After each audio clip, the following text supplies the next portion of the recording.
Ang alitan sa pagitan ng dalawang pangkat ng katipunan ay nakaapekto sa layunin ng samahan. Sa halip na ang mga Espanyol ang kalabanin, ay sila ang nag-aaway-away. Pagdaan ng ilang buwan at sunod-sunod na natalo ang mga katipunero sa maraming labanan.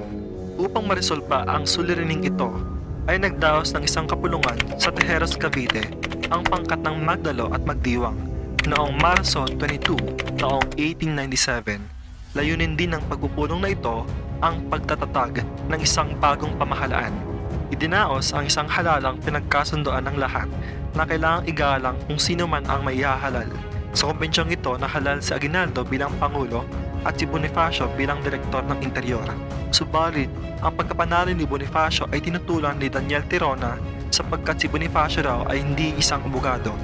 Nagdamdam si Bonifacio at bilang supremo ng katipunan ay pinawalang bisa niya ang resulta ng eleksyon.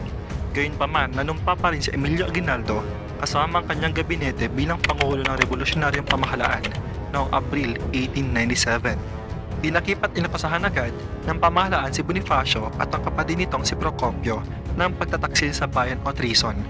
Upang litisin ang kaso ng magkapatid, ay binuo ang Konseho ng Digmaan sa pangunguna ni General Mariano Noriel. Tumagal ang paglilitis mula ika-29 ng Abril hanggang Mayo 4 taong 1897. Kahit walang sapat na ebidensya ay pinatawan ng parusang kamatayan ang magkapatid. Sila ay hinatulang nagkasala ng sedisyon o pagtataksil sa bayan.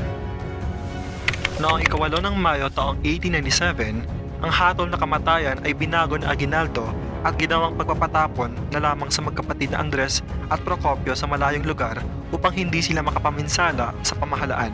Subalit binawi ni Aguinaldo ang kanyang utos dahil sa paliwanag ni General Mariano Noriel at General Pio del Pilar na patuloy na mahahati ang kilusan kung mananatiling buhay ang magkapatid na Bonifacio. Kaya noong ika-10 ng Mayo taong 1897, ang magkapatid na Bonifacio at Procopio ay pinatay sa bundok nagpatong sa Maragondon, Cavite.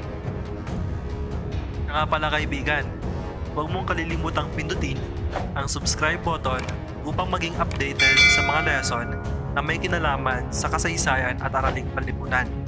Maraming salamat at pagpalain ka nawa ng Panginoon.